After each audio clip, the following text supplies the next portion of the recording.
On camera? Okay, ready. Hello everybody, my name is Alyne and welcome to Dear Alyne. Today's topic is how to invest in your first ever rental property. And today I have with me my guest who is Remanda Xiang. Remanda is a fashion blogger who also has over 10 properties. I only have 3, so I am just a beginner. And today we're going to be giving you guys tips on how to find your first property, how to choose it, how to save the money, how to choose the neighborhood, all of these questions that you've always wanted to ask. This video is meant to be for beginners, so if you already have a ton of properties, probably not the right video for you. Otherwise, let's go ahead and get started. Okay, before we get started, I would like Remanda to let you guys know what is your background in real estate investment. She is not a full-time real estate investor. I guess I started after I was graduated from college. 2 years in, after I worked at Intel, I started real estate investing. And throughout the year, just like Alyne said, you don't have to be sitting in front of the computer doing researches all the time. As of today, I have 10 plus 2 in China. All of my properties are all in Utah in the USA, and I'm going to tell you why I chose Utah later. Should you be investing in property? And what is the difference between buying a house and investing in a property? Because buying a property as an investment property actually comes with responsibility as well as work. And also you have to evaluate whether the income stream coming from the real estate investment is sufficient enough. Is that something you're looking for? So that's something you have to ask yourself before you start. When you're deciding if you want to buy an investment property, you need to think about your personal goals and also your financial situation. Can you tell us about the first property you invested in and how you did that and how you got the money for that? I'm glad you asked this question because when I invested my very first property in China, the money I have on my hand altogether was only $3,000. At the time, obviously I don't have enough to buy a house on my own. So my brother actually invited me to join his real estate investment, which I basically joined as a part owner. And that was my very first.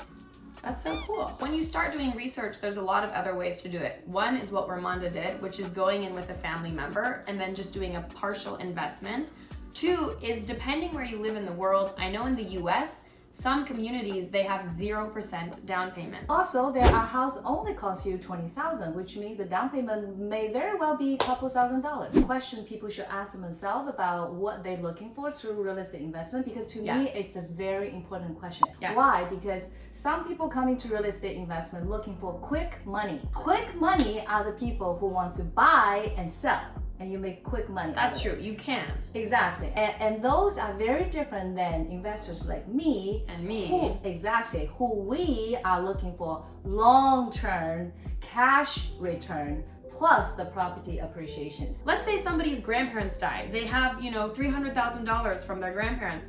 Should they put all of that in a $300,000 house, or what should they do? So the idea to think about is how to use the money smart, meaning how to maximize your income. If I have 300K US dollar in Portland, what I will do is find 2 properties somewhere around 500K value, and then the down payment will be 20 to 25%, and that will make it to somewhere around 100 to 150K. So here you go. I have 2 properties bring me rental income, plus both properties are increasing the value. So I'm basically making 3 stream of income.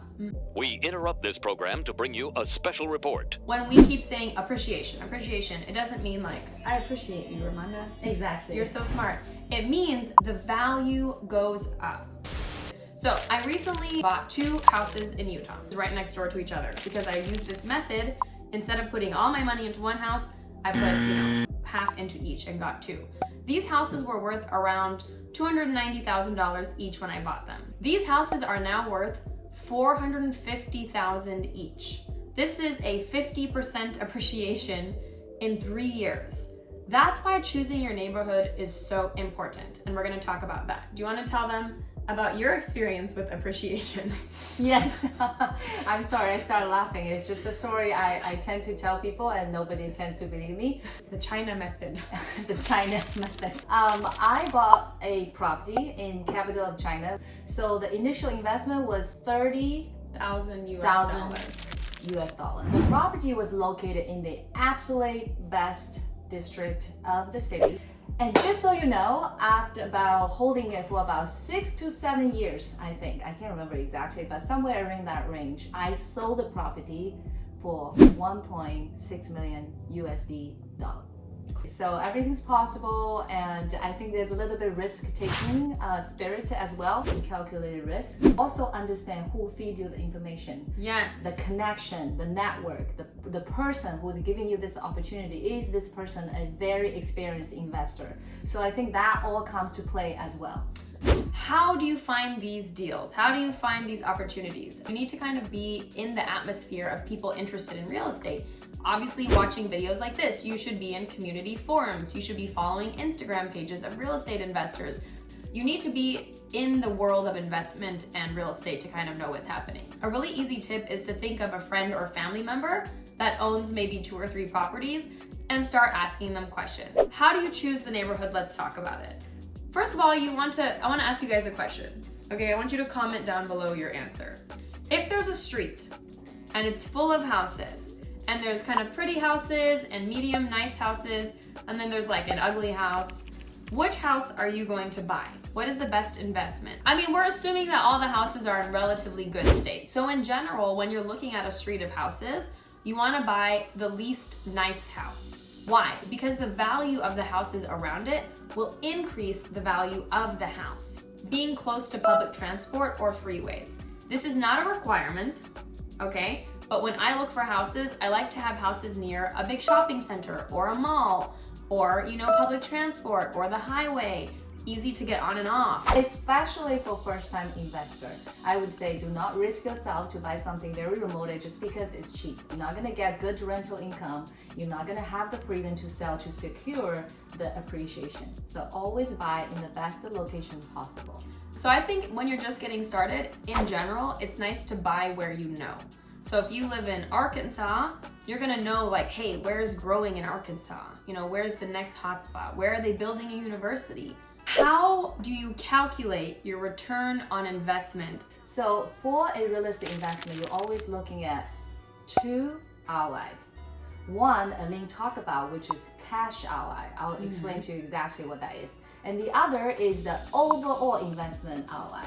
So overall investment ROI is a combination of all the rental income, cash ROI, plus the house appreciation. But the cash ROI, Alyne mentioned earlier, basically is you get rental income, right? Minus all the management fee, the utility bill, the maintenance, as well as the mortgage. If you still have cash, that positive cash is part of the cash ROI. People are always talking about, oh, I want to have passive income. I want to make money without working. So what she's saying is, if you buy a house and you have a $1,000 a month mortgage, and then your renters are only paying you $1,000 a month, you're not making any money. And that's okay if your plan is long-term. It's not okay if you're planning to live off of the property and have an income from it. How do you calculate your overall investment ROI? So it's an Excel spreadsheet that has all the formula built in. So what I do is I plug in all the numbers. I plug in the asking price, I plug in the property tax, I evaluate how much maintenance cost it's going to cost, and then for loan you have to be able to know the interest rate as well as how much mortgage you need to pay, right? All you need to do is do a loan calculator. Plug in the value of the house and put in how much percentage of the down payment you put down, 25% let's say, and then the tool will automatically calculate and tell you, okay, your mortgage is going to be like this, okay, and then your interest every month you're paying this much interest. So then you take that number, put it into the Excel spreadsheet that I tell you, and then of course you need to put in the insurance. If there's HOA, you put on HOA, whatever number is required in that spreadsheet. In the end, it will tell you forecast return of investment. So the cash ROI should be minimum 6 to 8%, and then the overall ROI should be minimum, I would say at least 20%. 20%, so long term. And I agree with that, because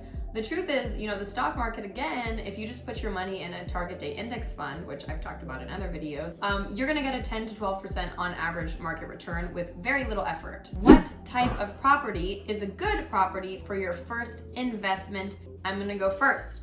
My first ever investment property was a duplex. So I'm living in the top, I'm renting the bottom.